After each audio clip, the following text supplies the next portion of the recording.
Valley Club patch notes for update 10.5 and Raid Shadow Legends dropped today. Some information we knew, we got some brand new information, including the full kit of the legendary that's coming. And if you're ready for all of that information and more, you don't need to do Valley Club. Find that like button and let's go smash it. And welcome back to the ValleyFlyin Raid channel. I am ValleyFlyin and I hope you're having a great day.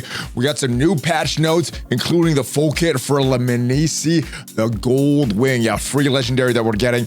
We're going to talk about the rest of the patch notes. And if you get some value from this video, hit the like button, hit the subscribe button for even more Raid Shadow Legends content, and ring the notification bell so you know as soon as a brand new video goes up. At least 6 pieces of Raid Shadow Legends content every single week on this channel. Before we get into the patch notes, I do want to remind you guys, if you're starting off a brand new Raid Shadow Legends account, use the QR code up there or the download link to start off your brand new account, because if you do that, you're gonna get 4 epic characters for free in your account. Uugo, you get this guy on day 1. She is an awesome epic support champ, has a heal, has a defense down, applies on the enemies, has an emergency revive. Level 25 is when you get Tagoar, which I also reached on day 1. Tagoar is one of the best epic revivers in the game. And Mausoleum Mage has a very effective kit for keeping your champs alive, and you get him on level 50. And as soon as you start your brand new account, make sure you enter one of these codes to get a free legendary. I would recommend to Honorak with the code Desert Queen. Also, Sun Wukong is one of my favorite champs in the game. You get him with the code Monkey King. You get any one of these 5 legendaries, but to Honorak and Sun Wukong would be my top choices. But let's get into this patch notes, some of which we already were talking about in previous videos. Some things like the kit for the legendary Leminisi, well, that is some brand new information. So the big highlight of update 10.5 is the Chaos Awakes, the event that's happening for about 2 months. And Corrosive the Covetous is getting a new dungeon, and we have a coalition event. Everyone in the entire raid community is working towards the progress. This is what the new Bastion should look like. I do like these type of Bastion redesigns. The coalition event, there are gonna be a few type of milestones that you get, or quests that you can complete. Repeat ones and limited ones. The limited ones usually have a lot more points. But again, these are something that the entire community is working towards. And then there's some individual rewards as well, kind of like your clan versus clan tournaments. You get some rewards for the entire clan, and then you get some individual ones as well. The individual one is only once a month, but it's kind of like that. The event dungeon is where we're going to see Corrosive the Covetous, and that is going to be open from June 5th through the 6th of August. We're also getting a fusion event that is starting on the 5th of this month. So this Thursday, Tholen Foulbeard looks like a very, very strong dwarf. We also have some new relics.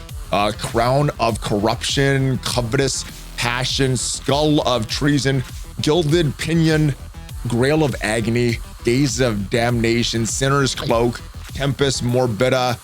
These are some really, really great relics, some really good stuff that you could equip on your champs, but I haven't really made use of these yet. So I'm not too focused on, but yeah, I'll take any of these relics I get. There are some really good effects that all of these relics do. I guess the reason I haven't used them is just kind of scared to put them on the wrong characters.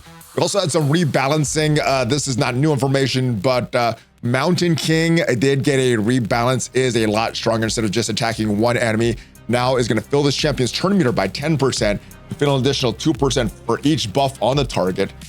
For the A2, instead of just attacking one enemy and ignoring the defense, it's going to do that, plus grant an extra turn if the attack kills an enemy.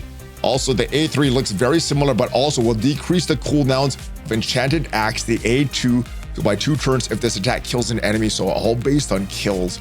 And the passive now gives them immune to decrease attack, block, active skills debuffs, and an aura, no aura before now, increase ally attack in all battles by 25%. Blind Seer also got a little bit of a buff, mainly with the increasing the chance of her hits going on the A1. So instead of a 30% chance of decreasing turn meter, 80% chance of decreasing turn meter, instead of by 15%, only by 10%. So more chance of landing it, but less when it actually lands.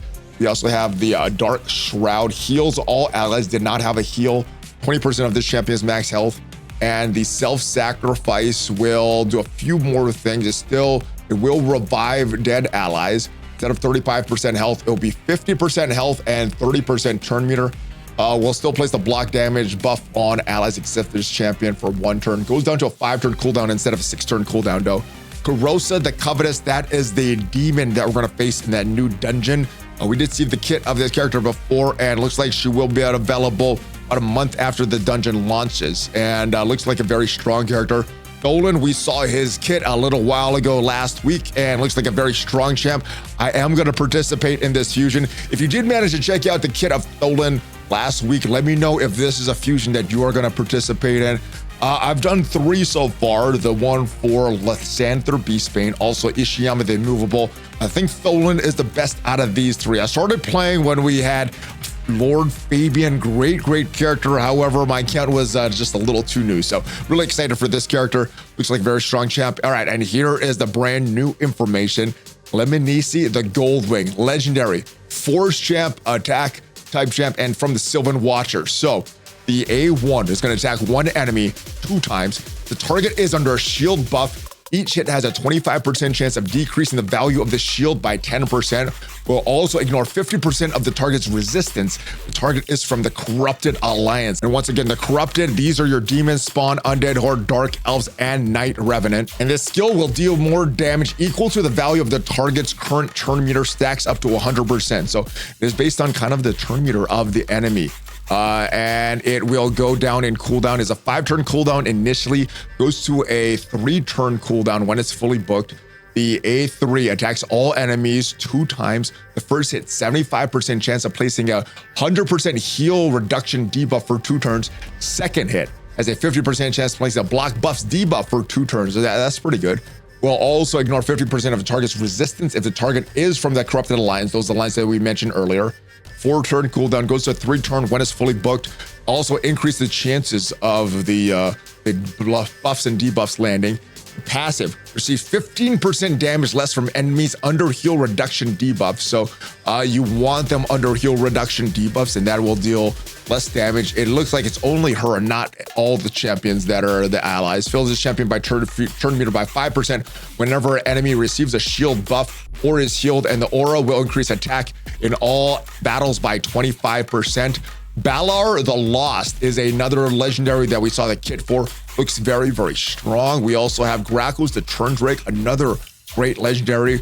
One is based more on poisons. Balar is based more on poisons. And Grackles applies a few buffs, decreased defense, block buffs, increased defense on your team, block damage on your team. So has some cool effects. But let's look at the new epic that is coming. And I do think this is going to be part of the Tholen fusion, that dwarf that we talked about. Karnuk's Blackhorn, epic character, magic character, defense, and part of the Skinwalkers. Knee Smasher attacks one enemy 2 times, each a 30% chance of placing a 30% decreased speed debuff for 2 turns. The A2 places a 50% ally protection buff on all allies except for this champion by 2 turns. Also places a counterattack buff on this champion for 2 turns. 6-turn cooldown, goes to 4 turns when it's fully booked. Bullish Fighter is an AoE attack. 50% chance of placing a provoke debuff for 1 turn. This debuff cannot be resisted. This champion's debuff is lower than the target's. Place a 30% reflect damage buff on all allies for 2 turns and goes up by 25%. So 75% chance of placing that provoke debuff. The passive, when it's fully booked, obviously, but the passive, whenever an enemy attacks an ally under an ally protection buff, has a 15% chance of placing a provoke debuff on the attacker for 1 turn. All right. Seems like an interesting champ. Let me know what you think of Narok's Blackhorn. And then we have a rare which may fuse into Narok's. It is Glensage Kithril, Rage, rare character, Void, support from the Sylvan Watchers. Very minimal kit right now. Attacks one enemy, 35% chance of placing a decreased accuracy debuff for 2 turns. These A2 attacks all enemies, 50% chance of placing a 100% heal reduction debuff for 2 turns. And the Grace of the Glen, basic will block debuffs on all allies for 1 turn. Ascended will place block debuffs on all allies for 1 turn and fills the turn meters of all allies by 15%. Don't know if this guy is worth keeping. Don't know if this guy is worth keeping for me. So I don't think I'm going to go for a Glensage Sithrel. Our Ignarox Blackhorn, not saving any of these, just going right away for Tholen Foulbeard. That looks like what is happening over the next 2 months or so. Let me know what you think of this new Chaos Awakes. Let me know what you think that free gem that everybody gets, and let me know what you think of the fusion. Are you going for it? Are you not going for it? Hopefully you got some value from this video. And if you did, leave the video a like, check me out on social media, check out some of the other videos on the channel. And of course, if you want to start a brand new Raid Shadow Legends account, use the QR code up there or the link in the description to start your account. I will see you guys next time. Have a great rest of your day. Hulk fist bump, ValleyFlyin out. Take care, guys.